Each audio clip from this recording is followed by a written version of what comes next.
Bobby Ingram, Curtis Ennis. Know that we been loyal way back from the beginning. A trusted source for the news. 79th at Halas, what it is, what it do. Since Bobby Ingram, Curtis Ennis. Know that we been loyal even when we wasn't winning. A trusted source for the news. 79th at Halas in your ears, you. Awesome. The Bears.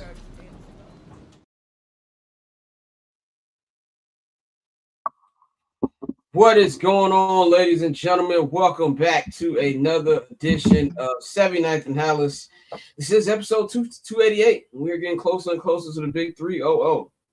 Don't think we're going to hit that this year. Even if we did win the Super Bowl, that's 12 more weeks of episodes. So don't think we're not going to hit that this season.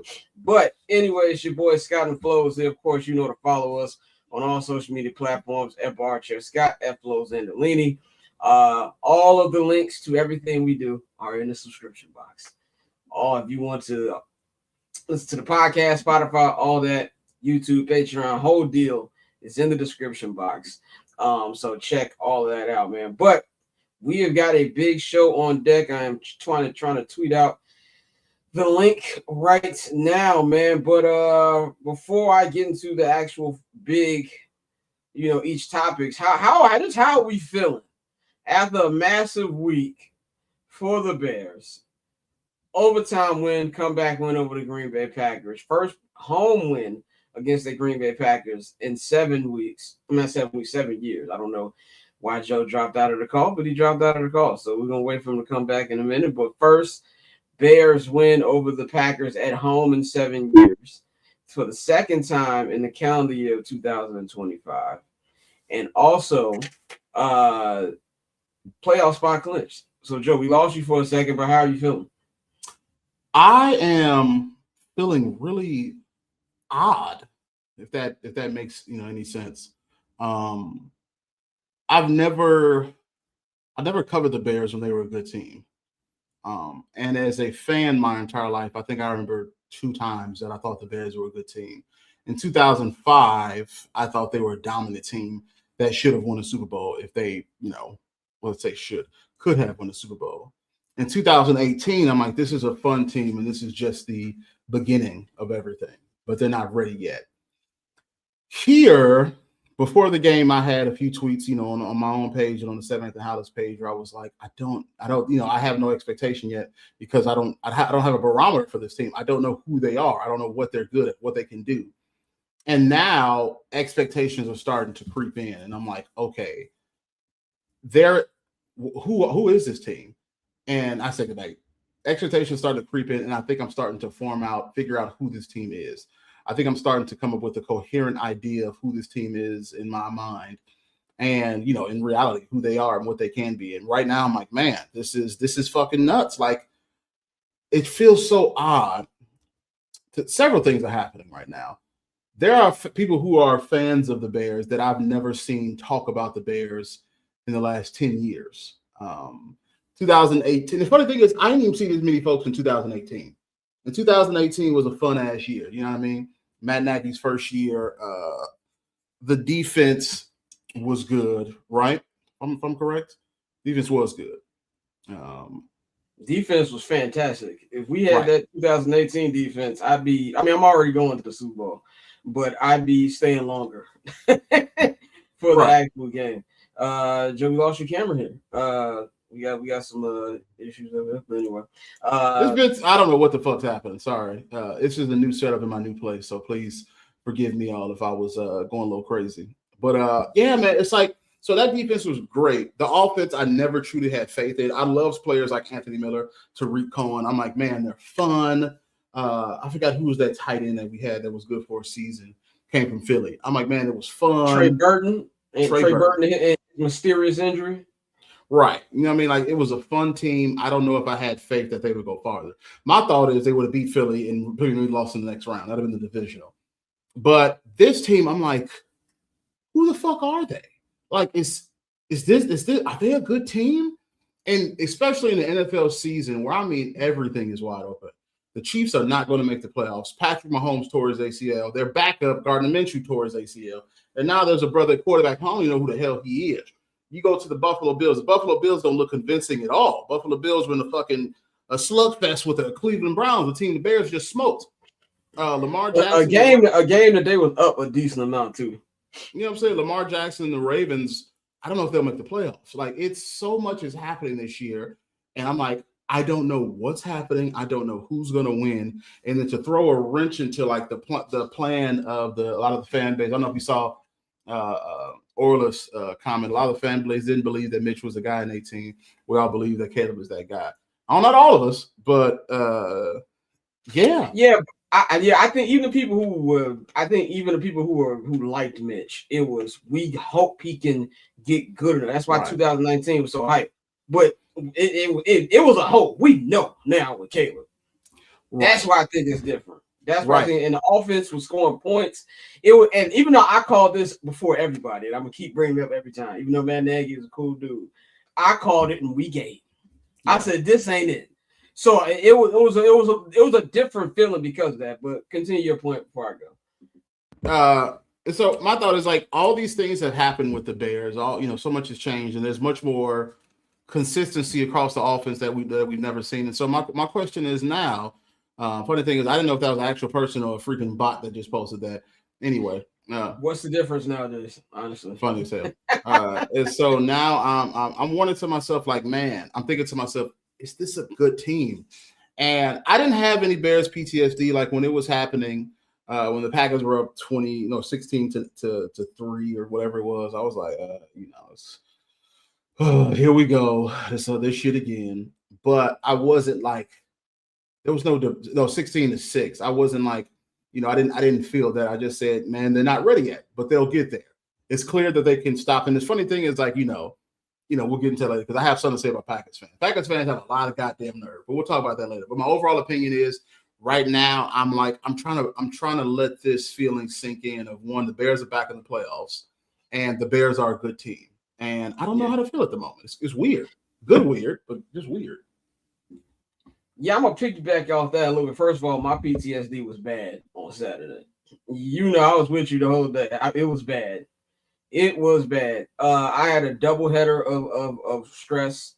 The Arsenal game stressed me up. I was standing in front of Joe TV like a madman for the last 20 minutes of that match, yelling, "Kick that motherfucking ball," because they don't know how to protect it then. But that's a whole different podcast. I'm gonna do an Arsenal spinoff. 79th and N5. That's gonna be the name of that one. So I was just nervous, bro. Like, I'm talking about, I have never felt this type of nervousness in my 5 seasons of me covering a team. Like, all of my rational media, it was gone. Even at the game, gone. I was not well, okay? And I think it was the moment, and more than anything, I just hate losing to the Green Bay Packers. I don't care. I don't care what our record is. I just don't like losing to them. Like, it boils my blood. Like, Joe, you hate losing to the other team up north. I can't accept losing to the Packers, even though we lose to them all the time. So that was that. And seeing the way the game was going, like, you were handling it better than me. I was just like, same old Bears. Like, it was full blown crash out. If you were reading my Twitter feed while I was going, I was losing it. And even when they got the onside kick, I told Joe, I was like, I'm not falling for it. I was actually pissed that I was like, just take me out of my misery. Why do y'all always do this to me? Just lose. But when that ball, in the HMPs, when I seen that ball, like from the press box view, but first on the Jade touchdown, it looked like the dumbest pass in the world until I actually watched the game highlight. Perfect ball. I argue that touchdown was better than the DJ touchdown. Just with his head almost getting taken off, throwing it with his left, it was just perfect placement to Jade. But on the DJ ball, I seen it. I was like, oh, we going for it. But once I seen DJ hit that corner, I was like, he's catching it. That I said it. And then when he caught it, I was hoping that he held on to it. Not till he rolled over and I saw Jaquan and the defense fly onto the field that I knew he caught it. At that moment, I blacked out. I don't remember anything else. I just remember that it was not a professional bone in that press box. The quietest of people were losing their minds. It was an out-of-body experience. Soldier Field felt like an earthquake. I lived in California for a decade. I know what earthquakes feel like. That was like a tier 5 earthquake. Like it was shaking. And then the best part about it, I heard 60,000 strong sing Bear Down Chicago Bears front to back. It was amazing. And then yesterday, rooting for Aaron Rodgers, which I felt dirty. By the way, shout out to everybody who got my Stone Cold Steve Austin, Vince McMahon, WrestleMania 17 reference. I know how many of y'all grew up on the WWF, if you understood that reference. So shout out to y'all. And then I was like, they clinched the playoffs. Like you said, Joe, I don't really know how to accept it either because I was sleeping. I was in bed last night, and it hit me. And shout out to my boy Trav. Shout out my boy Trav, one of the homies from Philly, because he had sent me a DM on IG, and I didn't read to this morning. But when I was in bed last night, it hit me. I was like, the Bears could actually win the Super Bowl this year. I know that sounds nuts, but just for the reasons that you just laid out, Joe, nothing about this NFL season makes sense. We have been both been watching this league for almost 30 years. Nothing about this season makes sense. Just even look at this weekend. That Seattle LA game on Thursday. That 2-point conversion, the game winner, Darnold playing like crap, majority of the game, then winning, it don't make sense. That I had to say it, that flag for Detroit last night, they got screwed. But they shouldn't have been in position anyway, because there was like 3 bad flags before that. But hell no, that was an incredible flag. It was the correct flag. The issue is the biggest issue is like the fact that the ref announced it very weirdly. He was like, it was a touchdown. But I'm like, don't say that. And the bigger thing is that he should have never been allowed to pitch the ball, because the thing is, once your forward progress stops, the play is over. His forward progress was 5 yards deep. Then he pitched it. It should have been over. You talking about golf? Who caught the ball? Was it Amon-Ra who caught the ball? It was Amon-Ra. I'm not talking about Amon-Ra. I'm talking about golf. When golf went in there for the touchdown. Well, no, it's the same play. So there were several things wrong that happened. One, it was pass interference, clear as day. 2, he should have never been allowed to pitch the ball. Like once your forward progress, so once you go and then you move back enough, that's it. He moved back about 3-4 yards, then he pitched the ball. The play should have been over. Like it should have been stopped dead and said, nope, play's over. So like they bogus for allowing that to happen. But it's one of those things where it's like, are you going to stop this play? I ain't stopping this play. That's how refs feel. Refs were like, we'll let it happen. But it was bullshit for starters. And they talked about it for like 3 minutes. Yeah. I was yelling at the TV, like making this decision. And I'm looking at Aaron Rodgers' face because, Aaron Rodgers, he always, like, he has a great football mind, which I can't stand him. He has a great football mind. Like, even on the fumble, I don't know if you saw the fumble that they had. He tried to snap the ball super quick because he knew it was a fumble. So when Aaron Rodgers and Mike Tomlin were looking and they started walking on the field, I'm like, oh, okay, this is going to be them. But the Bears clinched the playoffs. But it's like everything about the season don't make no sense. Like, you got Patrick Mahomes, even before he tore his ACL, the Chiefs were terrible. Like, the ACL ain't got nothing to do with how bad they was this year. Lamar Jackson has been terrible since, like, week 5. Like, the Bills have shown a little bit of life towards the end, but they still been not good. You got the Broncos who have been getting away with murder week after week, and then trick off Trev went to a building and knocked them out. So nothing about the season makes sense. That's why I was laying in my bed like, yo, they could actually win it. I'm not saying they are. I'm not saying don't pick them. I'm saying if in 6-7 weeks' time, and there's a parade downtown, I would not be shocked. And then I was also thinking, I've always thought my entire life, what would that year be like, the year that the Bears win the Super Bowl? How funny would it be with a year like this? We have no Super Bowl aspirations. 40th year anniversary of the 85 team. 20th year, almost 19th year anniversary of the last time they went to the Super Bowl. That would be funny. But I was just sitting there thinking about that. And my guy Trav, who's an Eagles fan, he sent me a DM on IG and he was like, look, he said, I meant to tell Joe this. He said, but there's something about y'all team. He said, the pass rush ain't there yet. But he said, but there's something about y'all team that they have moments that reminded me of when the Eagles won the Super Bowl in 2017. They had moments. So you never know. That's why I'm just glad they're in the tournament. And now the goal is, Ben Johnson said today, the first step has been completed. We clinched the playoffs. He said, next step, we want to get the number. We want to win the division so we can at least have one home game at the crib. And then he said, third step is to get the number 1 seed. Now, for everybody wants to know what the odds are for both. To win the division, the Bears just need one more win or one more Packers loss. Now, the Bears will know their situation before they kick off on Sunday because the Packers play on Saturday, which might be a backup game, because it doesn't sound like Lamar's back is going to be good in time for him to play, and Jordan Love is very much in concussion protocol, and they say Malik Willis has an AC joint. They're going to be on their third string quarterback if Jordan Love doesn't pass concussion protocol. And we all know concussion isn't – the team don't get to pick that. That's on if he passes the test. So we don't know how bad the thing is. So that will be decided. But either way, I look at these next two games, you got to win them anyway because I want that number one seed. Because if you stay at second, you're going to have a rematch 9 times out of 10. If you get the second or third, you're going to have a rematch either against the Niners, if you're the third seed. You can have a rematch against the Packers or the Lions if you're the second seed. Rematches in the NFL are tricky, especially in your division. I would prefer to be off and play the winner of the AFC South the playoff game. You know what I'm saying? Like either them, like AFC South probably going to have to play the Rams or the Seahawks or whoever they play. And if they lose that game, I'll take my chances with an NFC West team coming to Chicago. That's what I want. Now, as we get into the actual game, I want you to start off with what you want to say about Packers fans. I think that'll sync up perfectly with the game. So, several things that I think the Packers fans have done that have bothered me dramatically. I mean, just terribly, is the fact that, one, they accuse the Packers of having a practice squad defense or practice squad team. No, you don't. No, you don't.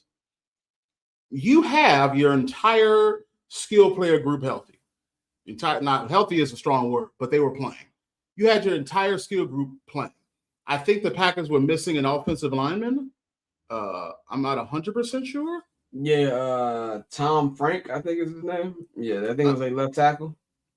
And so yes. Tom Zach, that's his name. Yeah. Yeah, I'm looking at the Packers depth chart, and I'm seeing all of these players that they have here. Zach Tom is who they were missing. Jordan Love, Josh Jacobs, Christian Watson, Romeo Dobbs, Jaden Reed, Luke Musgrave, Rasheed Walker, Aaron Banks, Sean Ryan, Anthony Belton, Zach Tom. Out of everybody I named, one person was out. Zach Tom, your right tackle. Your right tackle is not even your most important tackle. Your left tackle, the blind side, is the most important tackle. Now, I will say the backup, which was probably Darian Kenner, blew the hell up by Montez Sweat on the last play. But that's one play. And it wasn't even fucking Jordan Love out there. And so you say, okay, we had Malik Willis out there. Malik Willis was playing better than Jordan Love. Am I stupid enough? Look me in my eyes. Am I stupid enough to say Malik Willis is better than Jordan Love? Fuck no. But Malik Willis, as we saw this year when Jordan Love went down a few games, is a very capable backup. I mean, it's the same thing I would say with Tyson Bagent. It's not like you were playing fucking – who was the backup for that? Remember, he went 2-0 last year, too, at the beginning of the season. You know what I'm saying? It's not like Caleb Haney was the backup or he's the third stringer. He was the backup. Then we went to the NFC Championship game. Yeah. It's not like you're playing someone like remember, Jay hurt in the first quarter of that game. Right. It's not like you're playing someone like who's just terrible. Caleb Haney was not a great backup, but whatever. And you had 6 points at halftime, dog. You had 3 shots at the red zone with Jordan Love. Jordan Love was 0-3 in the red zone. When did Malik Willis come in? Second quarter or third quarter? He came in the second quarter. Remember, Jordan Love got knocked out second quarter, and remember after halftime is when it was announced that he was out. And so let's look at your what you call it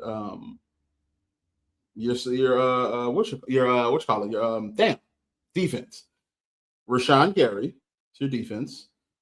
Kobe Wooten, Carl Brooks, Kingsley, Lord, Edrin Cooper, Quay Walker, Isaiah McDuffie, Keyshawn Nixon, Evan Williams, Xavier McKinney, Carrington Valentine, Javon Bullitt. Your defensive backfield is amongst the best in the NFL. You're still a top 10 defense in the NFL. Right now, the people that you have who are your starters who are playing, you had Oliver out, Devon White, and then you had Micah Parsons.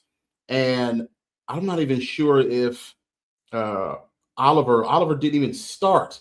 And so right now I'm looking at your team. I'm saying you had Devon White. Devon White being out, is definitely tough. And having him out with Micah Parsons is difficult. But you wouldn't be the only team who didn't have a pass rush. The Bears don't have a pass rush when healthy. So let's even the playing field. your defense, which is good. Still, the Bears had plenty of times to score during that first game and could have scored during that first game. Your defensive backfield, which picked off Caleb Williams in that first game, was not able to do as much as they could that game. So to put you're playing our practice squad, no. If you had what the Bears had at one point, and think about this, you want to talk about practice squad. The Bears at one point were without both starting corners, their nickel, every linebacker. I mean, they didn't even have the backup. They didn't have Noah Sewell. So they were without Tremaine Evans, TJ Edwards, Kyler Gordon, Jalen Johnson. At one point, Tariq Stevenson. And Jalen was. You're right. Jalen didn't play that game. I forgot about that. And I'm not talking about the Packers period. I'm talking about in the middle of the season, and also Noah Sewell. Yeah, that's what I'm talking about. They had 6 players out on defense, 6 starters out on defense. And even I wouldn't be stupid enough to say you were playing a practice squad defense. What this is when you're so used to winning, you don't know how to gracefully lose. And that's what happens with the Packers fans. The truth is you lost. You lost. You should have gotten beaten by more than that. Like that's the thing. Can I be honest? I think if Ben calls a better play on that first drive, we run them out the building. I truly believe that. Because I believe that play took the air, and we're gonna talk about that later in the pod. But I think that play took the air out of it a little bit. So when we're talking about that, I just want to say, like, you should feel privileged to know that you only lost by this amount of points because of this, you got outplayed in a lot of fashion. Your running game was really solid. Our running game was better. Your wide receivers are solid. Ours were better. And then, Caleb Williams had to play without his 2 and his 3 wide receiver. The person who caught that game-time touchdown, Ja'Day Walker, was not on the active roster. What are you talking about, dog? Stop making excuses. Now, I saw a few Packers fans that said, this is you all Super Bowl. And somebody said, you saw it? He was like, absolutely. I was like, I feel you. I understand because think about it. When Michigan beat Ohio State that first year, I'm like, man, y'all lucky ass niggas. You lucky we ain't have this, and third. And you know what the truth was? Michigan was a better team.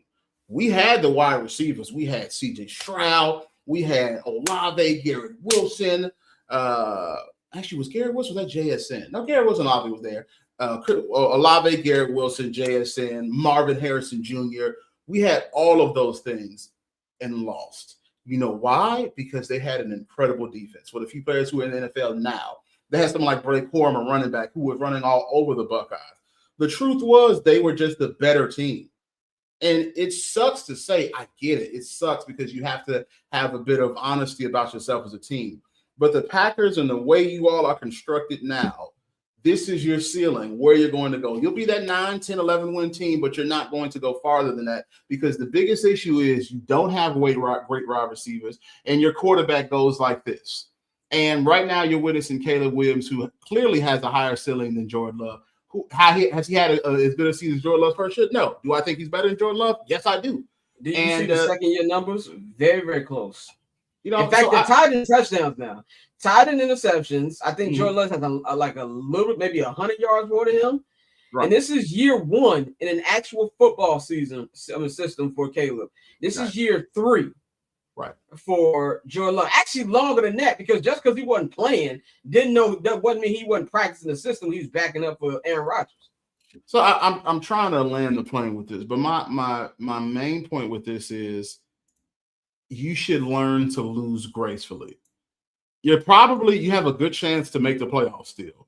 And shoot, you might be playing the Bears again. And if you're going to play the Bears again, you can beat the Bears then. You can beat the Bears and have all the bragging rights. And I'll be like, damn, they won again. Bears ain't ready, but they'll be back next year. Just accept the loss and stop being such fucking lames, dog. I heard Packers reporters telling us Caleb is the problem. Caleb hasn't developed. I'm like, he beat you. The reason that you all lost is because Caleb beat you. And it's okay. So I said to say, I don't understand why Packers fans have to resort to this level of like lamity. Lamity isn't even a word, but it's lame as hell. Just accept, bro. You lost to the team that was better that night, and you'll meet again. Because in the day, the Bears have had more injuries than you have had. The Bears have never had a good pass for us. The Bears have had to have a makeshift secondary our leading interception leader and turnover leader, Deshaun Wright, is not the starter. Like, that's the funny shit about all of it. It is Jalen Jones and Tariq Stevenson the starter. But the Bears have coaching and a culture that allows them to make the most of their players and opportunities. So just stop being a lame, bro. Just accept the loss. Stop saying, oh, you had this, we had these players out. Because in the NFL, especially when you're getting into the week 14, 15, 16, 17, 18, everybody's injured. Everybody's banged up.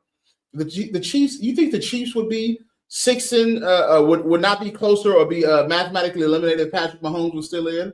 I think they have a better shot if he was. But at the same time, you don't have to be so defensive to the point that the Bears can't have their accomplishments. And I think part of it is what happens when you've been winning for so long. You don't know how to just say, damn, that sucks, and move on.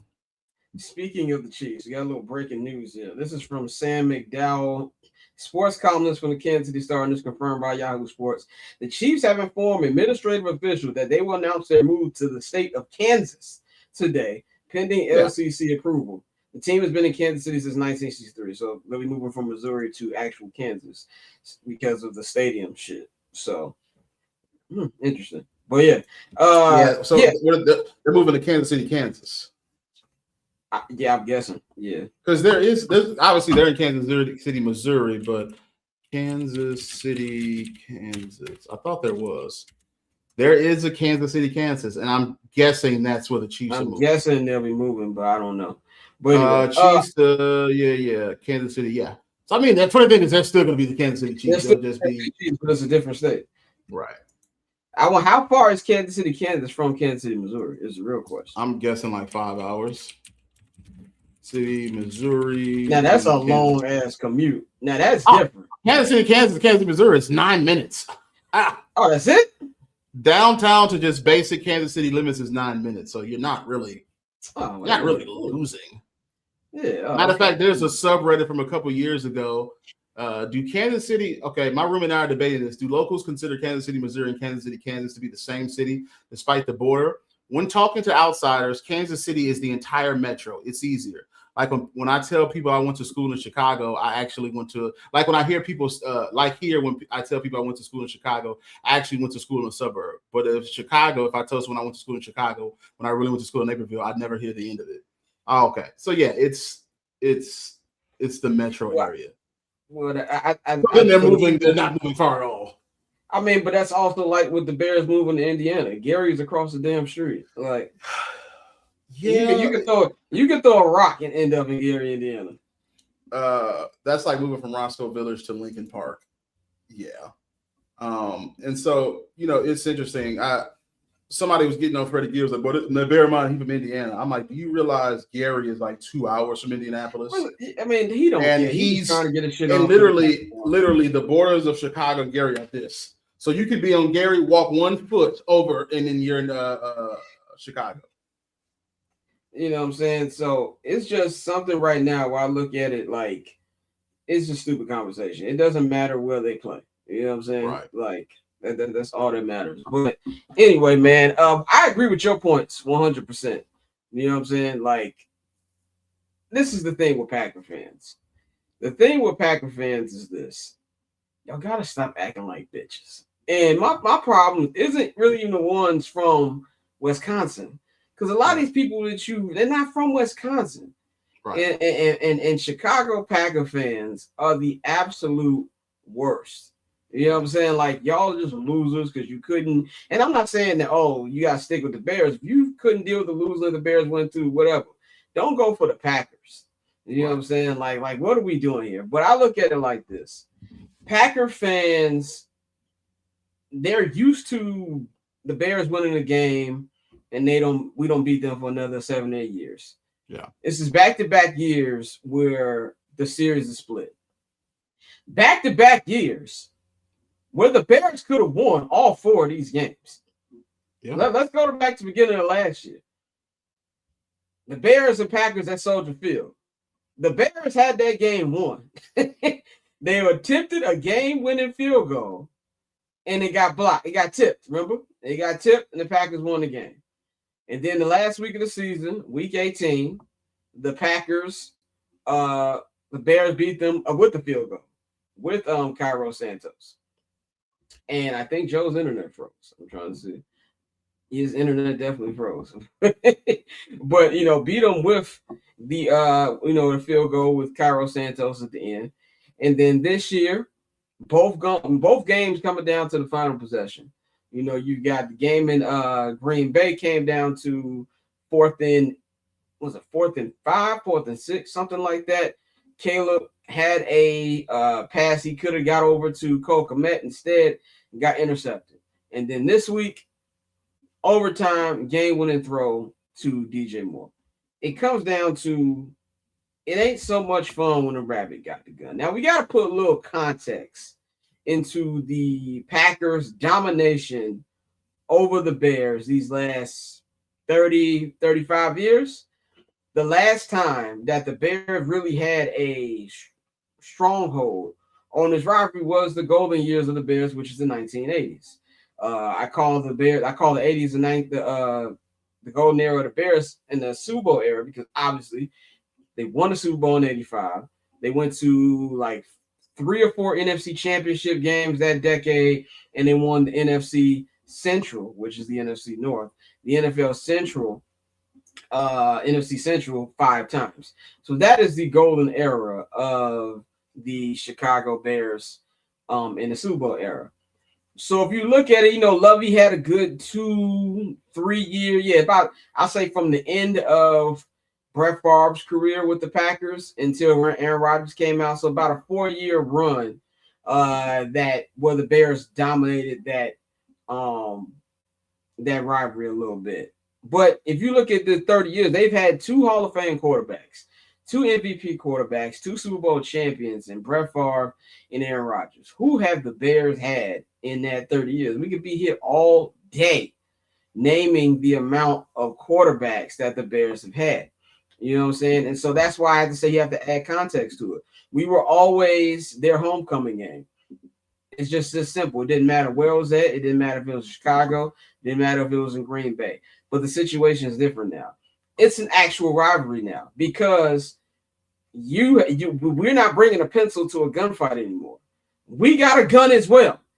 And I think this gun is a lot better than the gun that they've got over there in Green Bay. And I think we got Joe back now. We got to see. You're back. Can you hear us? Yeah. I don't know if you all can hear me, but Lord have mercy. Yeah. I don't know my computer. Yeah, because I was looking, I was like, he's staring at his phone for a long time. And I was like, nah, this shit's froze. But what I was saying before you came back on, I was saying that Packer fans are so used to the Bears being their homecoming game that, you know, I said, if you look at the 30, 35-year dominance that the Packers have had over the Bears, really, they've had 2 Hall of Fame Super Bowl champion quarterbacks. Both, I think, are in the top 10 quarterbacks of all time list. We can have a CVS receipt list of quarterbacks that the Bears have had that time. So they don't know what it's like for the Bears to be an actual rival. And now it's an actual rival, as the last 2 seasons have shown you. And some can argue that Caleb Williams is a better quarterback than Jordan Love. Now, I'm not going to say that 100%, because obviously Jordan Love has played longer. Jordan Love has won a playoff game. But like you just said, Joe, even you can ask certain Packer beat reporters, and the people who said that Caleb was weird wasn't Packer reporter. It was a ESPN Milwaukee radio heads. Like I would say that, you know, usual. Oh, look, we have a Milwaukee fan in the comments. No, you cannot. Be worried about Giannis leaving your shit state too. Anyway, what's that reference to? Saying that I cannot say that Caleb is better than Jordan Love. I can. I just did. Okay. But and also be worried about Giannis not leaving y'all too. Then y'all ain't gonna have nothing to watch basketball either. Anyway, and the Brewers suck. But anyway, like I was saying, I mean, and you're a Wisconsin fucking football. And you live, the last time you beat the Buckeyes. Yeah, and more importantly, you live in Wisconsin.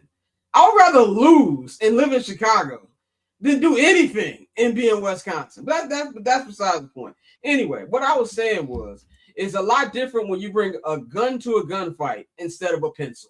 Okay, so that's it. Just stop crying. If y'all actually make the playoffs, you got a chance to get your lick back. You know what I'm saying? He beat Malik Willis twice. So I don't know your name, but riddle me this. Who did the Packers beat when they won their only Super Bowl in 2010 in Chicago in the NFC Championship game? Let's think about it for a minute. Was it Jay Cutler? Was it Jimmy McMahon? No, it was Caleb Haney. Okay, get out of here. Anyway, like I was saying, we're not gonna be entertaining Milwaukee people all day. I don't even know why you're watching this damn podcast. I do know why I watch this podcast because ain't nothing else to do in Green Bay. But go ahead, Joe. I don't know why. Obviously this is a free country. You can do anything. You can join a broadcast. You can join a live podcast and make a comment. But often when we make these claims like, oh, you beat this person, we rarely look at our own selves, at our own sense of our own environment, our own scenarios to see how our argument holds up. So you say, oh, he beat Malik Willis. It's like, well, okay. The issue is that, well, if we're going to use your logic, you beat Caleb Haney to go to the Super Bowl and to win. But I wouldn't hold that against you because you still won the game. These are all professionals. And 2 weeks ago, you beat the Bears without Rome Odunze, without Tremaine Edmonds, without Kyler Gordon, without Tremaine Edmonds. Did TJ Edwards play that game? Okay, and without somebody else is missing that game, Jalen Johnson. Yeah. Does that win not count? Right. Help me out here. So you can't. It just doesn't work in the NFL. Like those arguments are great for Wisconsin football. You know what I mean? If Wisconsin football was going against my Buckeyes and we didn't have Julian Sand, Jeremiah Smith, Carnell Tate, Lincoln Kleinholtz, like I was like, well, you beat them. Like you ain't really like you beat a lot of 3 stars because it's unevenly matched. But in the NFL, man, you have one of the best play callers in Matt LaFleur in the NFL. Like the funny thing is my relationship with Packers coaches is actually like I liked every Packers coach in the past couple of years. I like Mike McCarthy. I think Mark McCarthy ushered in the boldness that we see when we on 4th downs and before your own 50, we start going for it. I remember he did a punt fake on like 4th and 2 from his own 30 against either the Bears or the Cowboys, and you all got it. So I had no problem with him. Matt LaFleur, it don't matter who's at quarterback. It's damn near plug and play, and he's going to get it done. So it don't really work. And then if we look at the individual performances in that game, Malik Willis did better than Jordan Love was doing. Is Jordan Love the more capable person? Sure. And also, Packer fans was calling for Jordan Love here just like 3 weeks ago. So miss me with that. Y'all know who he is. And so I just think you gotta just own it, bro. Own it. You all lost, and it's okay because again, you ain't out the playoffs. It's not like you can't come back and beat the Bears in a couple of weeks, but just be cool with the loss. Right now, if I'm doing career for career, who would I say is better? Jordan Love. Who would I think is more talented and will be the better quarterback or has had a better year? Caleb Williams. Right now, I think Jordan Love has 2 more touchdowns. Caleb has 23. Same amount of interceptions. But I believe that Caleb is the better player. I mean, also you got to understand this is a rivalry too. Like both teams gonna talk. It just is what it is, man. But anyway, actual game thoughts. I don't want to spend too much on this because we already been on here for almost 40 minutes. But I will just say this about the actual game. I will not let the wind blind me from the way they played. That shit is unacceptable. Okay, yeah. Unacceptable. Ben chose the worst time to have his worst call game of the season. Like right. that he called better game in the 52-21 blowout in week 2. He just played a bad game. There was no reason Caleb should have been going into the 4th quarter with only 12 passing attempts. And it wasn't like something where guys were just dropping balls and he just had no faith in the pass catchers. That would make sense. Even with the runs, there were no creative runs. Obviously, we could tell that DeAndre Swift was a little slowed down with that groin injury because we saw a lot more Kyle Monangai in the second half than we did of DeAndre Swift.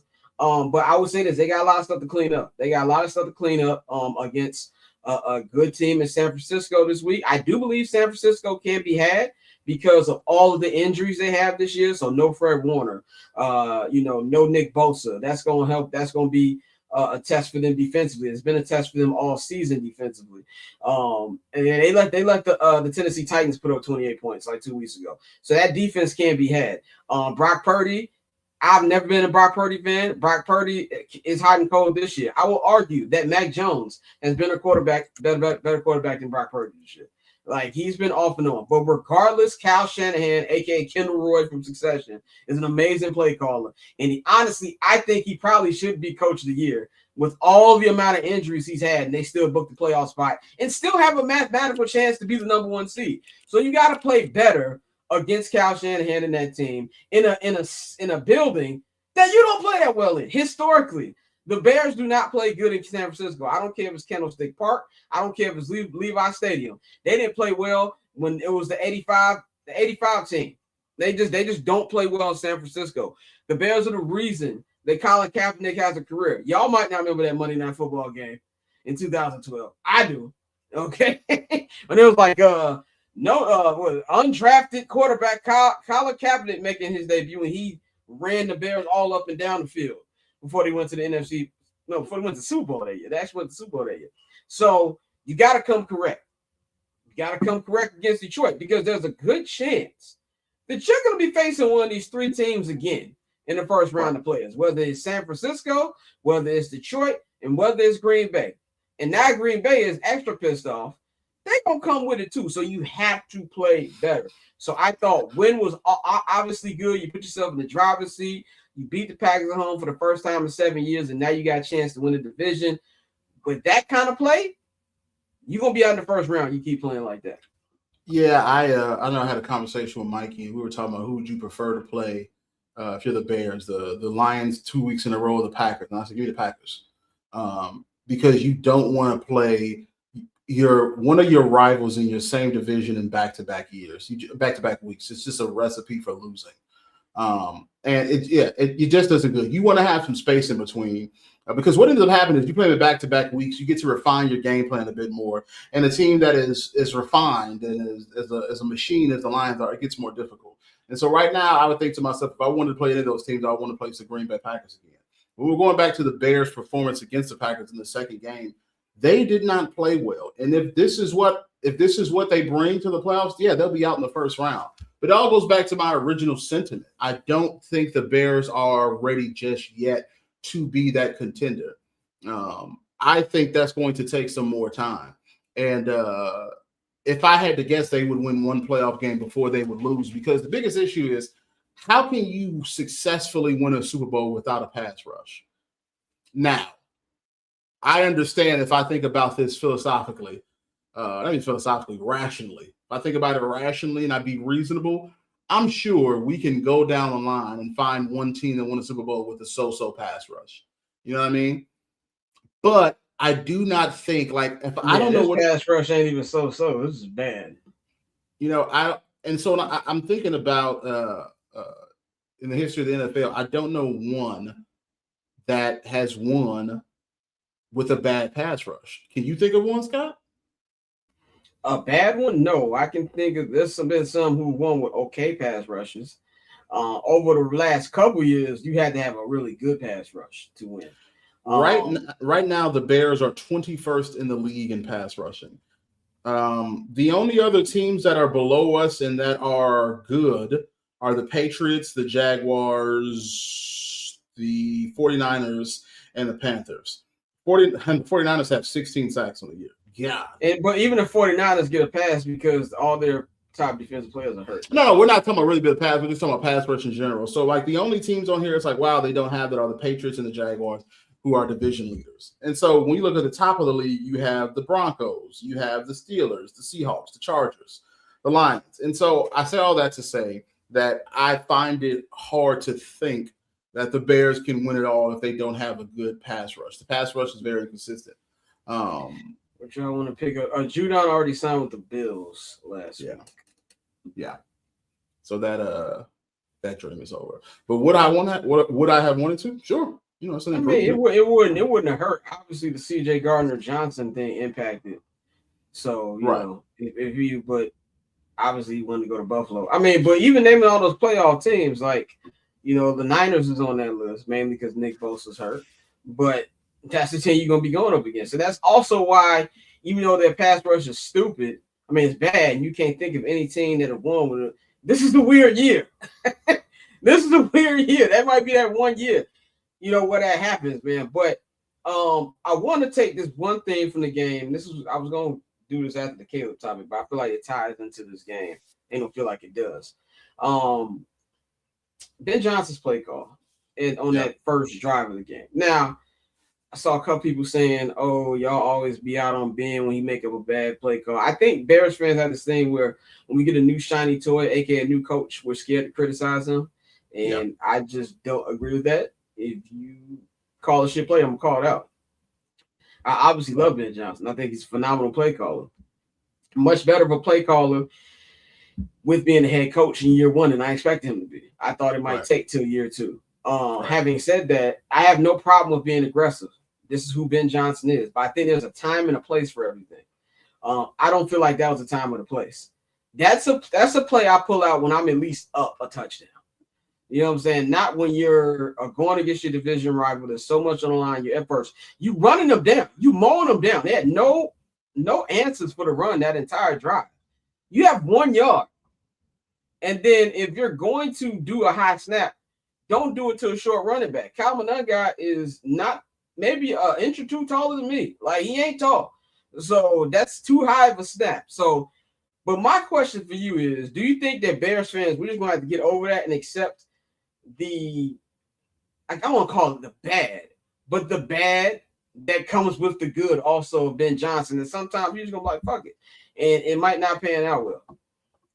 Yeah, I think you absolutely have to, because at the end of the day, no play caller is perfect. No play caller is going to get their assumptions on what the defense can run. Sorry, my screen is sort of just tweaking right now. You won't have one play caller who's going to get everything. And my screen is shaking because there's a train who's just driving by. You won't get a play caller who will have all of those things correct, because nobody's perfect, and you're going to find coaches who are going to do things differently. You're going to find them who might have more of a rhythm, and more than anything, it's just something you have to accept as a fan. I mean, you're a fan. You're not making the decisions of a coach, but at the same time, you do have to think to yourself, like, man, what else can I do but live with it? On a more practical note, he is a young play caller, and he is a first-year head coach. He does not have Dan Campbell with him, who maybe can help them go over what plays they're going to use. Okay, now let's do this play. Let's try something else. He has to make those decisions on his own, and that is a bit more difficult to do. And so I give him leeway and some grace, because this is his first year having command over all of those things. Yeah, big shout to everybody in the chat. Big shout to everybody watching. Bobby Thompson says, "Bear down, fellas. Was able to hop on for a bit. I'm gonna shout out to you, man, for hopping on back. Big shout out to everybody in the chat. But yeah, I think, me personally, I don't have a problem with going for it on fourth down. I don't have a problem with risky plays. I know that's what comes with it. And everybody was like, the funniest thing about Ben Johnson since he's been here, everybody thought he was like this offensive nerd, the opposite of Dan Campbell. No, this nigga's Dan Campbell. He's a better play caller than Dan Campbell. That is, and less meatheadish. That is it. Like, Ben he's petty. He's a psycho. All the things you need in your head coach. But I just like time and the place. And I just don't think that was the time and the place, man. But anyway, let's talk about Caleb Williams. Caleb Williams is, the Iceman. That's his nickname now. It was a nickname that his teammates gave him early in the season. You know what I'm saying? And now the NFL is taking notice. The NFL is calling him Iceman on every post. That's his name. So the Iceman has another comeback, his sixth comeback this season. He ties Peyton Manning for the most comebacks by a player under the age of 25 in NFL history. So that's remarkable company to be in with Peyton Manning. The national media is starting to come around. Like, I feel like here in Chicago, even the naysayers or the people who are Team Justin. I saw somebody on TikTok who said, I need to apologize to my fellow Bears fans. I was pro Justin. I was Team the Hall. He said, I've accepted that Caleb is the one. So I feel like for the most part, there's still a couple idiots out there, but for the most part, the city and the fan base understand that Caleb is the one.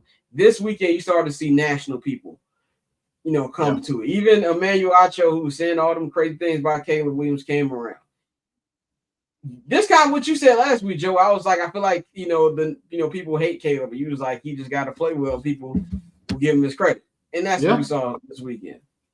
No, that's the truth, is that you only shut up. There'll always be naysayers and there'll always be people who have a difference of opinion or agenda. And I say that because it was really proven to me this week when some dude, one, I'm going to get a disclaimer that I'm even saying this person's name, but there was a clip of Jason, Search Flash, I was on y'all last. There was a clip of Jason Whitlock's, I have no clue what's going on with my freaking webcam, but there was a clip of Jason Whitlock, who was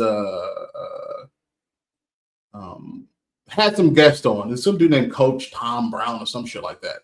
And he had the audacity to say Lamar Jackson has not improved at all since Louisville. So, what? He can't read the defense. He can't make changes at the line. I was like, this is a 2-time NFL MVP, should have been 3-time NFL MVP. But because you have such a fucking axe to grind, you don't care about the reality. You're going to make up whatever scenario you had in your head. You could have seen one play where Lamar didn't guess the defense right and then got maybe picked off, or he got a sack. And you're going to say that's enough for you to have an agenda. And it was the craziest fucking thing that even someone like Jason Whitlock was like, what the fuck are you talking about? And that's why I further cemented and realized my belief that people are going to find a way to shit on you and talk about you regardless. And no matter if Caleb Williams is throwing 50 touchdowns a year, someone will find a way to do that. So you just got to move on and say, okay, that's what you believe, cool. Because at the end of the day, you have a chance to shut up some haters, but you'll never be able to shut up all of them. And so Caleb can let his play speak, and and fans can say, well, look at the stats. Look at what he's done. And that's all that should matter, because at the end of the day, if you try to convince a fool otherwise, you just become a bigger fool. 100%. It says salute to Chicago's on your ass last year. I don't know who the fuck you are, so that comment means nothing to me. Moving on to you were talking about who is the team, like who are the Bears. I think the Bears are a good team. My question is, who's this defense? Yeah. I have no idea. It's been 16 weeks. It's been 15 games. I don't know who they are. I think opportunistic is probably the best way to describe this team. Because remember when we left the game on Saturday, I think me and you both had different opinions on the defense, because you were like, man, D8 called an amazing game. And I was like, I thought he was calling shit. like I hated the soft coverage. I personally felt it was a terrible game with D8, but at the same token, they gave up 16 points the entire game. Going into the fourth quarter, what was it? What was it, a 9? What was the score? Like 10-3? I don't even remember what the score was. Something like that. It was very low score. But it's like they find a way to get takeaways. They got one takeaway. Two was it one? It was one takeaway. They got a fumble. But it's like, I don't even want to call them bend but don't break. I don't know what to describe. Who do you think this defense is? Bend but don't break. I would say Gordon has missed more than I thought. CJ is great. Oh, yeah, he's fucking terrible in coverage. He's like, CJ, they got burnt a couple times too, but you know what happens. No, that's what he's talking about. He's talking about CJ. Oh, okay. Oh, I get what you said. I read that wrong. Yeah. Yeah, we go. That's Ola has it the right way. They are an opportunistic defense. They are very consistent in getting turnovers. If you do not hold the ball on tightly, they're going to force a fumble. If you miss a pass by a couple of inches, they're going to pick that off. That's what they do. That's truly what they do. And also, they are a very poised defense. They do not let a single score get them so mad that they can't get back on play the next. They can't get back and try to get a comeback on or try to get a turnover the next play. This was a team that was down to the Packers the vast majority of the game, and it did not stop them from playing hard and getting hyped. Bears in the past, if they would have missed that like they did this first game, this second game against the Packers when they missed that touchdown on that, was it 4th and goal, 3rd and goal, whatever it was. If they would have, because it was the snap to Menunga that was too high. If they would have missed that, they probably would have never scored the rest of the game. That's how previous Bears teams have. This Bears team, because the coaching and culture is very good, they know how to come back. They know how to not get so down. And I don't think so I think that speaks to the identity. They are opportunistic, elite in the red zone, and poised. They will not let any of those things bring them down. And if you slip for a second, they're going to make you pay. When the defense needed turnovers, man, they fucking did it constantly. And like even when Malik Willis fumbles the snap, and I don't know who number 23, the running back was, picks it up. If you don't have defenders, he was getting first downs. I know. If you don't have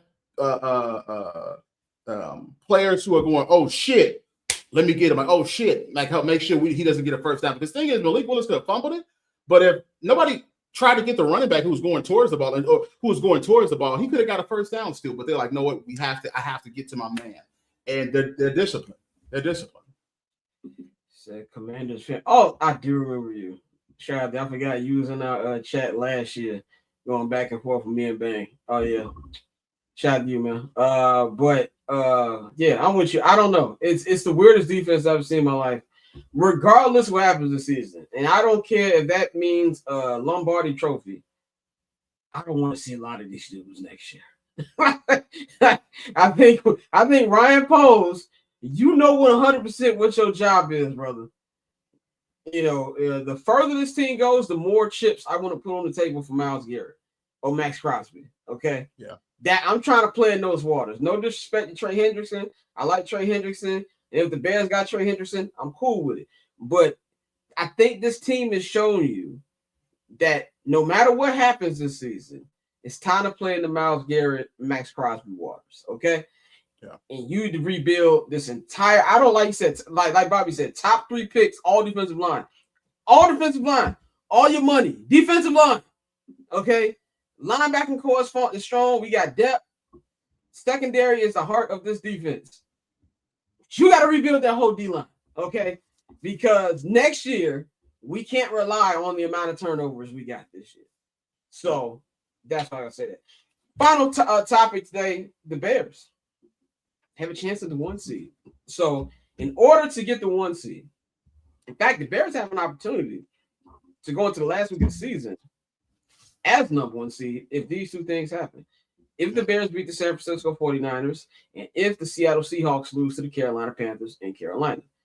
That is how they will be going into week 18 as number 1 seed. Now, to just get the number 1 seed in general, the Bears have to go 2-0 in their final 2, so they have to beat San Francisco in San Francisco or in Santa Clara, and then they have to beat Detroit at home. And the Seahawks, all the Seahawks got to do is lose 1 game over the final 2. So they play Carolina this week on the road, and then they go to San Francisco next weekend. That's probably going to be maybe for the division, I'm guessing, against the Niners. So that's easy. You can do that. You know what I'm saying? Not say it's easy, but it's achievable. And that's what Ben Johnson said today. I don't want a rematch with anybody. I'm going to be 100% real with you. I don't want a rematch with an experienced team that has been to Super Bowls, like 2 Super Bowls over the last 6-7 years, and the San Francisco 49ers. I don't know if I missed a college sports today, but my Canes here. But Bobby, I know you said you were hop on the bit during lunch. I don't know if you're still in lunch. But Scott, you mind if I just briefly touch on this? Once I want to say, Bobby, man, congrats to your fucking Canes, dog. Because you being nice first. Oh no, remember you're not Michigan, so I'm not gonna shit on you. But congrats to your Canes. I mean, for me, the Canes are like the Cowboys. I always like to see them be good because I just think it's better for the NFL. Just because the Cowboys fans and Hurricanes fans have such a fun culture. You all got an uphill battle. You got an uphill battle. You're going against the best one or two. To say the least. You know, you're going against one of the 2 best teams remaining in college football. The Buckeyes were a 4th down conversion, a field goal away from beating Indiana. Like, that's how fucking crazy that game was. Or tying Indiana.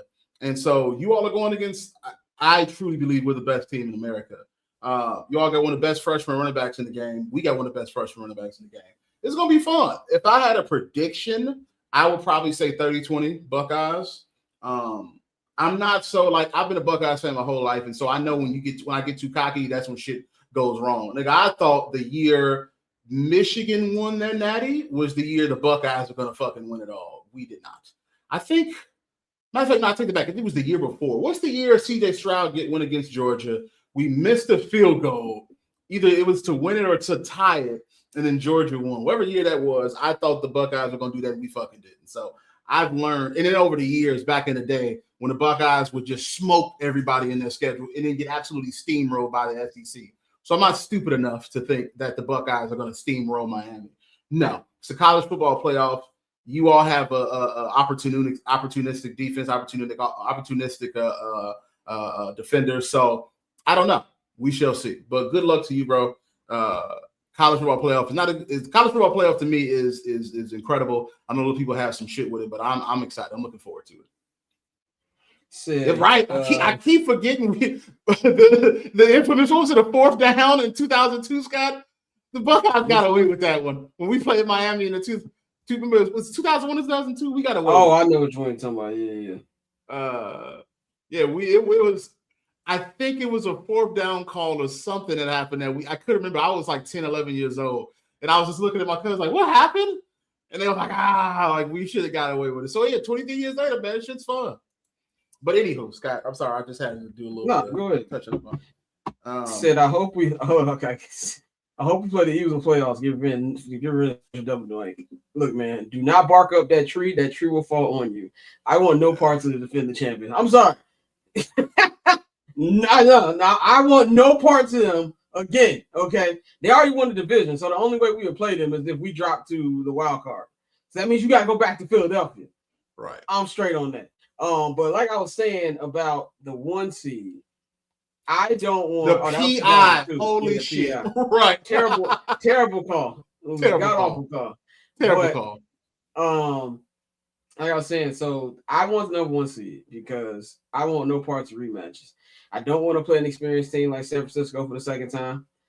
I don't want to play the Lions or the Packers for the second time because it's a division rival, and the third matchup in division rival, you might as well just put stupid finish alert on it right now. I have no idea who will win those games, but especially with the 4 games that we've had against the Packers, have all gone to the wire. This one, I don't want no parts of either one of those. I don't care if we are at home. Give me the number 1 seed. So we ain't got to play wild card weekend. It gives Rome more time to get healthy, Kyler more time to get healthy, Luther more time to get healthy if he needs it. And then we can play the winner of the 4 and 5 matchup, which would be the NFC South, and the person who in the team that didn't win the NFC West. So probably the Rams or the Seahawks or something. That's what I would prefer. Yeah. What do you think about the Bears' chances to get the number 1 seed, and how you feel about potential playoff matchups? So, coming to Winterfeld, give us number 1 seed. Hell yeah. The Bears were the number 1 seed, man. That's where the Bears go to. They start becoming a favorite in my eye. So give me you know better than me, Scott. If you don't know Scott has a goddamn near photographic memory. And it's like Scott can look at a screen one time and go, all right, I remember. I don't remember shit if I look at it 10 times. So what's the scenario? Like, what are we? If we're number 1, who will we face? If we don't? If we're number 1, we play the lowest seed remaining in the second round. So it very much could still be Green Bay. Let's be very clear about that. So I'm gonna put it like this. This would be a scenario we would still see Green Bay regardless. So let's just say Green Bay gets the 7th seed, right? And we get the 1st. And let's just say Seattle wins the West, but that is a 2 seed. So that means that Green Bay would travel to Seattle. I don't know about you. I think the Green Bay Packers can beat the Seattle Seahawks. Oh, absolutely. So that's some shit like when Jordan Love didn't he go to Dallas and just like absolutely smoke the Cowboys? Smoked them. Absolutely. Him and Aaron Jones smoked them. But so if that 7 seed beats upsets the 2 seed, then the Bears will play because they're the lowest remaining seed. Now, if Sam Darnold actually takes care of his business and beats the Packers, we will play the winner of the 4 or 5 seed game, which will be the NFC South champion, NFC South champion, which will either be Tampa or Carolina, taking on the 5th seed. The 5th seed could be any of the NFC West teams, so who didn't win a division. Then I would take my chances with an NFC West team coming to the call. Easily take my chances. It's funny. This is where college football PTSD comes in. I've seen Bryce Young did Bryce Young beat us in the national championship when he smoked Justin Fields? Yes. Is that Bryce Young? That was Bryce Young. That was Bryce Young. Absolutely fucking hold us. And then I thought Bryce Young was like the greatest college QB I've ever seen at that point. Yeah, I'd rather play the NFC. NFC West or NFC South? It would be NFC South versus NFC West in a 4-5 matchup. So I would rather play I would rather play one of them. Yeah, I'd rather play one of them. I do not want, if I had it my way, I would not want to play the Lions or the Packers again. Not because I'm scared of them as a team. It's just that, man, when you play your divisional opponent 3 times in a fucking year, dog, anything can happen, and I don't want that to happen. I feel much more confident against NFC South or West team. So now, granted, it is the NFL playoffs, in which I feel is going to be the most chaotic postseason of all time. Right. So anything can happen with any of these matchups. I'm just saying, if I had my choice, give me number 1 seed, give me the week off, and make people have to come to Chicago. Yep. You know what I'm saying? Yep. Now, let's be sure, if the Bears get the number 2 seed, there's still a good chance that everybody have to run through Chicago if the Seahawks get knocked out as the number 1 seed, which I think is still very possible. Because like Bobby just said, I want Sam Darnold out of every other QB I've seen win a big game. Now, me and the homie Mikey had a conversation, which NFC North team would you rather see again, the Lions or the Packers? And I told Mikey, give me the pill that says Jared Goff and Dan Campbell's reading glasses. That's the pill I would rather take, okay? Fuck no. Me and Mikey literally, Mikey's one of the most funny people I fucking know. But he texted me at 6 p.m. and said, let me see if you have some sense to you. 7th seed, who would you rather play? Green Bay for third he only saying that because I told him Lions. Yeah, no, he mentioned you. He said Green Bay for a third time in a month, or Detroit in back-to-back weeks. I put Green Bay for a third time. He said, no, he said wild card weekend in Soldier. I said Green Bay for a third time. He said, always knew you were the smarter Lewis brother.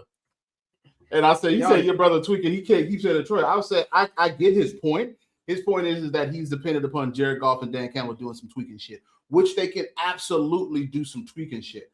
I just think personally, off principle, back-to-back teams just ain't a smart move. You want some space. And so you think we match up better with Green Bay than we do with them? Oh, you fucking kidding me? One of the biggest issues with Green Bay is that Jamison Williams and Jahmyr Gibbs can run like fucking 4-2s. I hate against our slow secondary. That's a good point. Nigga, you just saw like Romeo Dobbs was doing the fucking CJ Gardner-Johnson. What do you think Jamison Williams going to do? He's going to be 20 yards upfield. I don't want that. I think the biggest thing, like the biggest strength of the Lions, at least in past years, was the fact that their running game is going to smoke you with their two-headed dragon. Jahmyr Gibbs FC is the right, Demo and Jahmyr Gibbs. Now, of course, it's just Jahmyr FC. And the thing with Jahmyr Gibbs is that he is so fucking difficult to tackle. You think because he's tiny, it's just because he's fat. It's just because he's fat. For me, he reminds me of Chris Johnson with a little more strength. Chris Johnson was just going to get around you. Jahmyr Gibbs can out-juke you, get around you, and he might run through you if you let him.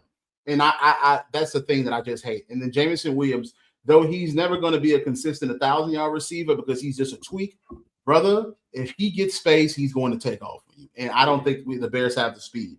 And so give me Jaden Reed from Naperville, who thinks he's from Chicago, Romeo Dobbs and Christian Watson, and tweak off Jordan Love any day of the week. Jared Goff is certainly loves to throw a couple picks here and now, but Jared Goff, for the most part, hasn't been a tweak off in almost his entire time with Detroit. The nigga has 32 touchdowns this year. God, I'm sorry, 32 touchdowns, 4,000 yards passing, 5 interceptions. Give me the Green Bay Packers, bro. He almost threw 4 of them yesterday. They said the Steelers had drops. I'm surprised they ain't I ain't heard a random fan say put him in as Matthew Stafford has 40 touchdowns and 5 picks. Jesus MVP. Have mercy. MVP very easily. But I don't know if they might give it to Drake May if the Rams stay at 5 though. 5 seed. I think that's gonna be important to watch. No, Drake May just ain't got the stat. But you know what, bro? I realized, guy. I take that back. I take that back because last year we watched the nigga throw like 25 touchdowns and beat out. You're never gonna get over that, are you? It was the worst MVP announcement I've ever seen in my fucking life. It just was bullshit. You cannot tell me that what is that nigga's name? Josh Allen was a better quarterback than Lamar Jackson last year. Lamar Jackson, who that idiot coach said has not changed, had one of the most impressive years as a quarterback. Because let me ask you, Scott, when is the last time that you've seen a quarterback throw for what was it, 41 touchdowns? Okay, I got his stats right here. When's the last time you saw a quarterback throw for 4,000 yards, 41 touchdowns, and 4 interceptions? But wait. We're not done yet. We also have to add in 900 rushing yards and 4 touchdowns. What the fuck are we doing? No, you're from a stats perspective. And you mean to tell me 3,000 yards, 28 touchdowns, 6 picks is better? You're looking at this. I'm gonna tell you what I told you all year. You're looking from a statistical perspective. If we're looking from a statistical perspective, in my opinion, I'm giving it to Saquon Barkley. But narrative plays a factor here. And in every sport not named Major League Baseball. This Major League Baseball just on stats. They don't care if you made the playoffs or not. Okay. Because Shohei got like 5. And he just started making the playoffs last year. So in the NFL, in the NBA, it is about narrative. And the narrative is it was Josh Allen's time because they had a better record. And they had a better record by 1 game. 12 wins, 13 wins. Both. If you have $1,000 and I have 999, in the words of Schoolboy Q, that's not even a record no more. No, I don't even think that's good enough. This is like if I had $900, you had $1,000, but I also had a big fucking mansion and 6 Bentleys outside my house, and you're driving a Honda Accord. That's what this looks like. It was the stupidest thing I've ever seen in my life. And I don't think, and this is when I think everybody was like, you gave him the MVP? Because the thing is now Josh Allen has pretty much the exact same stats this year, and no one in their right mind is going to give him MVP. It got to the point like, I guess we got to 4,000 yards passing, 40 touchdowns passing, almost 1,000 yards rushing. Lamar Jackson accounted for 5,000 yards last year. And even if you add in Josh Allen, you know what? I'm going to be fair to Josh Allen because Josh Allen does run. Does he run as much as Lamar? No. And does he get as many yards as Lamar? No, because he had 500 yards. But they say, you know what, bro? He did have 12 touchdowns. I'm like, damn, he had 12 touchdowns. So let's add on 28 plus 10 equals what? 38 plus 2 more equals 40. So he accounted for 40 touchdowns. Lamar Jackson accounted for 45. Kiss my ass. Sorry. But anyway, final thing. Let's make quick predictions. Do the Bears, what seed do you ultimately think the Bears are going to end up with? They'll win the division, but it won't be number 1, I don't think. Or if they win the division, would they be number 1?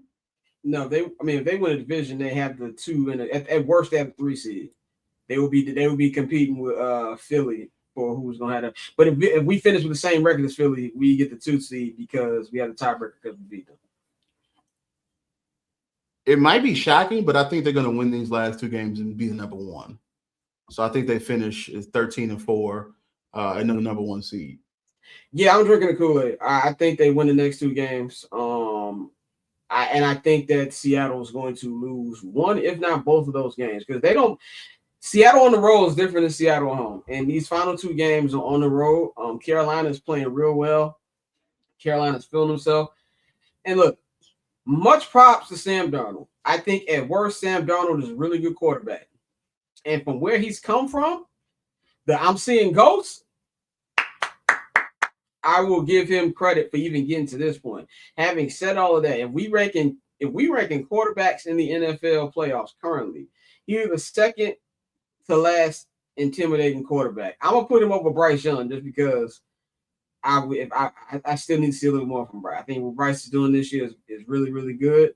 But I'm not going to do that to Darnold. I'll put Darnold over Bryce, but I would take my chances. So I think at worst, I can see them losing the next 2 games, and I can see them going 1-1. But I truly feel like the Bears are on a mission. I believe that team believes now because when you come back in ways that this team come back, they believe, and they believe everything Ben Johnson is selling. And I won't say my PTSD is fully gone. I don't think it'll be fully gone until they actually win a Super Bowl. You know what I'm saying? So that will be fully, but I think I trust this team this year, as in I will give them the benefit of the doubt until the final buzzer because they've proven this year that they don't quit. So I think they're going to get the number 1 seed. I think they're going to get the number 1 seed. Regardless, they're in. So even worst case scenario, there's really nothing they can do to piss me off this year. The only thing that was up on the table for them to piss me off is they would have missed the entire playoffs. They're in. Right. So everything else that happened, I just want them to get as much juice out of this season as possible because next year the heat is on. Right, and there's a version of this where if, let's say, we go to San Fran next week, and all of a sudden, oh man, DeAndre Swift or DJ Moore just took a big hit. He's out for the game. It's part of it that goes pull everybody, just out of fear. Pull everybody. I'm not pulling everybody, but I'm taking them out. I would take Caleb out. Just because somebody else got hurt. If I saw DJ Moore get hurt, I would take Caleb out. I'm not taking Caleb out. That's how I'm not taking Caleb out till they clinch the division. They clinch the division. That's when I would take him out. But I say this gives you more time for Rome and Luther. I'm not playing neither one of them until they are ready. Yeah. So that's how I look at it, man. Anything else before we wrap this up? No, man, it's a good episode. So, also, shout out to the Packers fans who are in here. I know Scott is going to try to just say fuck you, but hey, man, I'm glad you all came to chat with us, even if you all were trolling. Had a few bots in here, like literal bots, which was hilarious. People just saying hi. Appreciate you all for coming on, because it can't be easy to watch your rival talk shit about you. I'm not saying fuck y'all. I appreciate y'all watching, but I'm a participate in the banter back. That's all I'm saying. I appreciate people watching. As long as time is on the clock, we will win. That's how I feel about this thing. Even Caleb said it during his press. What he said, too much time. And that's what I started to think to myself. Can I just say this one thing about the Kansas City thing that actually relates to the Bears? Because I just got this text in the group chat from Bang. By the way, I'm not going to hold you. We'll be going on today. It will be pre-recorded. It'll be live streamed at 5 o'clock. But if you in the chat, we're not on there. So you're talking to a pre-record. So that'll be going on today. But Bang sent me something in the chat. So this is from Kansas City. It officially got approved because the Kansas City Chiefs have a new stadium deal with Kansas City, Kansas. This is important to me because governments are not paying anymore. And I thought 10 days ago, not 10 days, I thought a week ago that the Northwest Indiana was a bluff. I no longer think that after watching this Kansas City thing. So that's all I'm saying. So anyway. I forgot what I was going to say. Yeah. That's all I got. So an agreement's in place for both. Yes. So I do think I don't know. I would love to hear from those who are watching. Maybe you tweet me at Flo Zandolini. But if you know, what is the vibe between people who are in Kansas City, Missouri, and Kansas City, Kansas? Moving the Chiefs from Kansas City, Missouri to Kansas City, Kansas, even though it's in the same metropolitan area, what do the fans feel? Do the fans feel, oh, this isn't the same, it's not the same thing? Because for me, the only thing I can think of, if we take the state equation out of it, the Bears moving from Chicago to Arlington Heights, it's annoying, but it's in the same metro area, so I don't really give a shit. Gary, it gets tricky because I'm like, nigga, this is a different state entirely. It's still, now bear in mind, Gary, Indiana is part of Chicagoland because it's still Northwest Indiana, Northwest Indiana, and then Northeastern Chicago. So it's all the same metro area. But I'm still I wonder what's the feel like. It's like, I'll be real, bro. That stadium could be on the moon. I just wanted to be a nice stadium. That stadium could be on the moon. The Jets and the Giants play in New Jersey. Now, granted, Jersey is close to New York, but that is still an hour and a half. First off, this ain't a dumb question at all. No, but because they're moving from Kansas City, Missouri to Kansas City, Kansas, I'm assuming they'll still be Kansas City. You're still the Kansas City Chiefs. That's just our guess. Because Kansas City, Kansas, Kansas, and Missouri are literally bordering each other. So it's the same metro. But even then, like I just said, they're not called the Jersey Giants or the Jersey Jets, and that's way farther than where Kansas City is in Kansas. At the end of the day, man, I understand fans want the teams to be in their city. I get it. But this is much bigger than sports. Like I said, I don't blame the Bears for this. I do blame the Bears for trying to negotiate in public. Don't get the fans involved in this. The Bears had so much great PR in the year 2025 that last week was unnecessary. Okay, and so Kansas City, Kansas, and Kansas City have the same metro area, same sports teams. So I doubt it's the same thing. But in terms of, I think this is someone like Kevin Warren, who's not from Chicago, doesn't understand the Chicago City Council nigga is essentially the mafia. It ain't gonna work. You can't Niners play right. You cannot. Bro, Niners are legit 2 hours away from San Francisco. You cannot negotiate with the Bears. The City Council, Chicago City Council in public. It won't happen. It just ain't gonna do it. The thing is that Mayor Johnson said that he said you've heard that he was kind of shitting on them. He was like, they talked a lot about Arlington, but you ain't seen no deal because the best one they have is with us. And it's probably the truth. The thing is that it may come down to George and the rest of McCaskey saying, man, we're going to have to give a stake away from this team. I get it. You're a mom-pop team. It's one or two things going to happen. Either you say, screw y'all, we building it in Northwest Indiana, which is number one. Or number two, like you said, you're going to have to sell a good amount of the team to have money to actually fund it yourself. Or stay in Chicago. You know what I'm saying? Ted Phillips, you have blood on your hands. Yeah, Ted, like, and then I like I said, I understand Bears fans don't like it, but at the end of the day, if this coach and quarterback keep playing well and we enter another golden age of Bears football, that thing could be on Moron Mountain. Right. And nobody's gonna care. Hammond, Gary, this shit is bordering us. Like, I don't. It's the same length as Arlington Heights. Gary closer to Arlington Heights. Gary and Hammond are closer. So yeah. It's whatever, man. I just want them to get it done. I want them to have a new stadium. It does not necessarily. I can throw my phone right now, and it's gonna land in Gary. I forgot who one of the homies who ain't even from Chicago, but he was commenting on that dude who was saying, bear in mind Freddie Gibbs from Indiana, and he was like, "Nigga, you can spit and it would land in Gary." That's how close it is.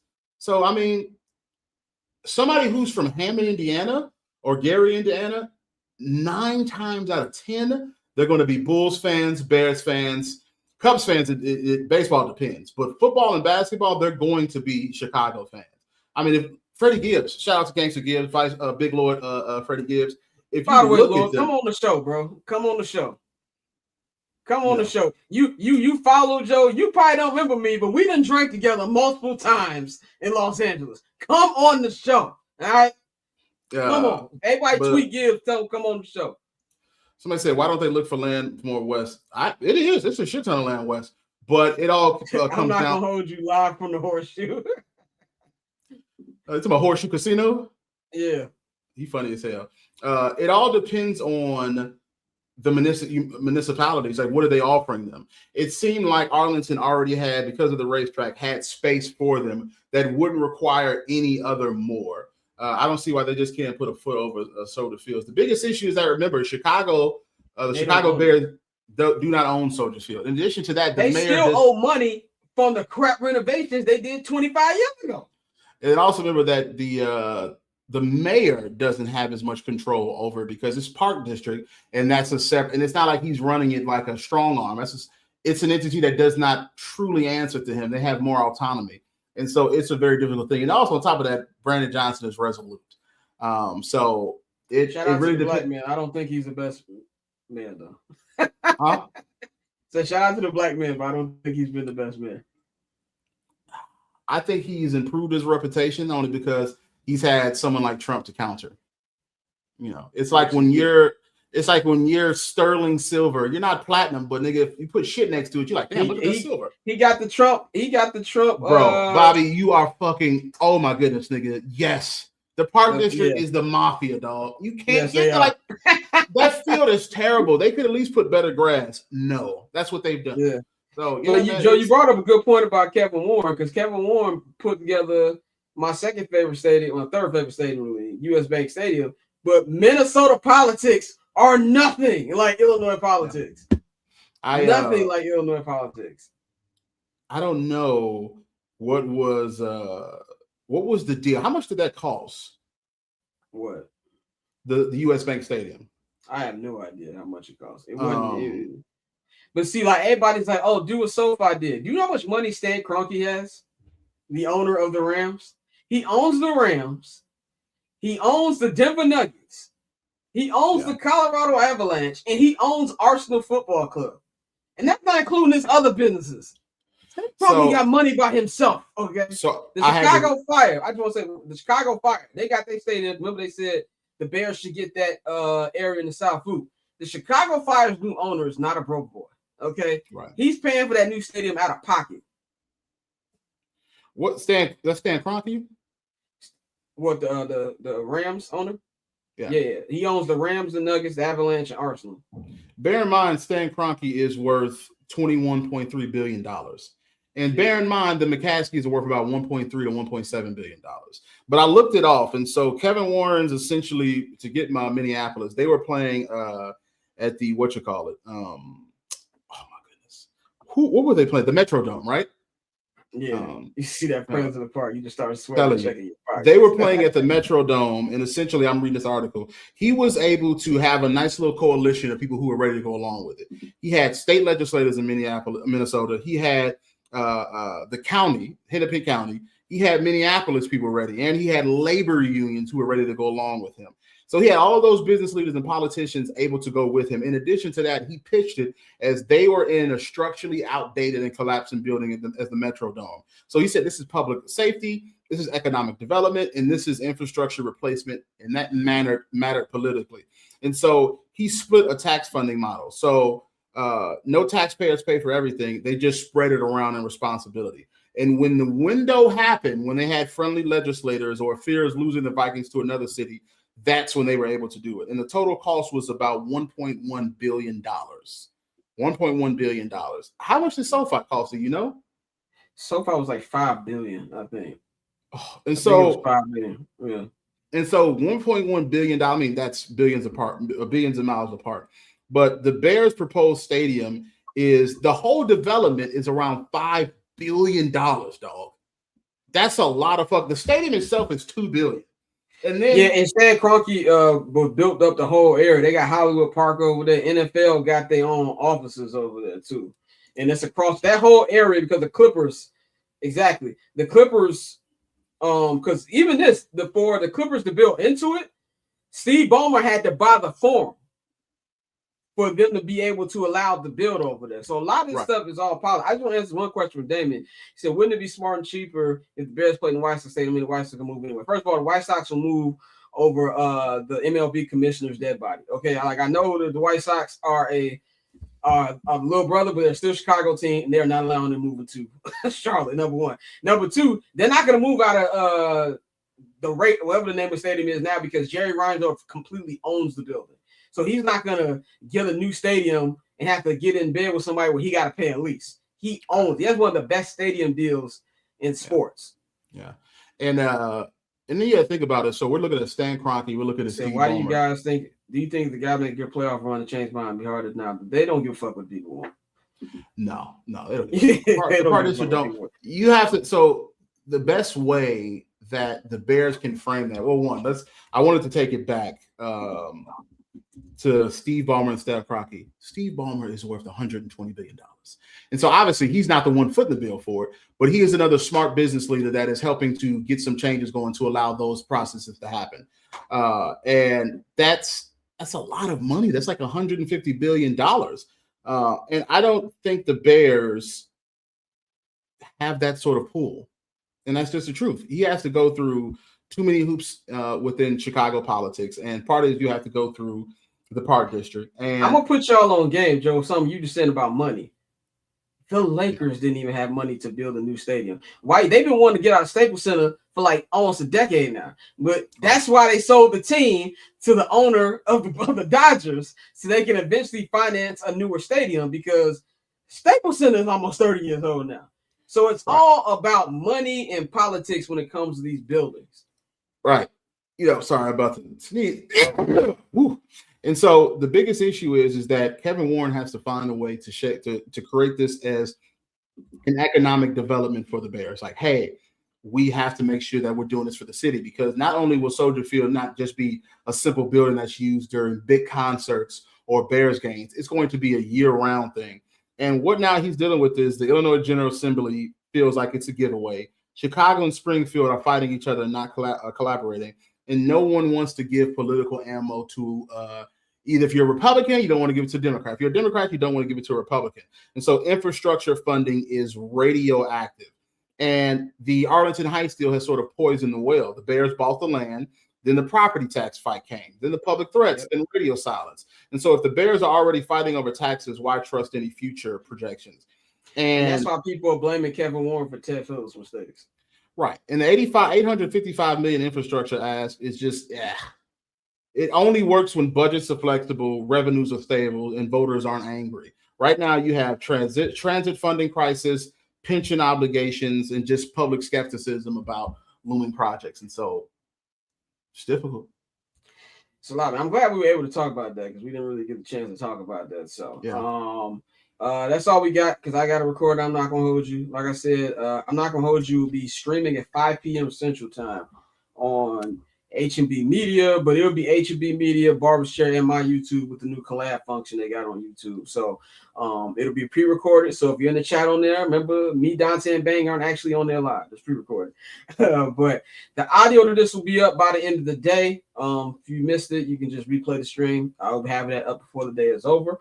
And I can't guarantee we won't have a pod this weekend. We should because it's holidays, but we're going to do a pod next Monday or Tuesday, probably next Monday as we get ready for the last week of the season. Might be NFC North champions by then. We will see. So for Scott and Flows, follow us at Barberchair Scott, F Flows, and Delaney. All the links in the description box by YouTube, Patreon, all our Spotify, Apple, all that good stuff. So we will holler at y'all, man. We up out of here. Since Bobby Ingram, Curtis Ennis, know that we been loyal way back from the beginning. A trusted source for the news. 79th at Halas, what it is, what it do. Since Bobby Ingram, Curtis Ennis, know that we been loyal even when we wasn't winning. A trusted source for the news. 79th at Halas in your ears, you. Awesome. The Bears.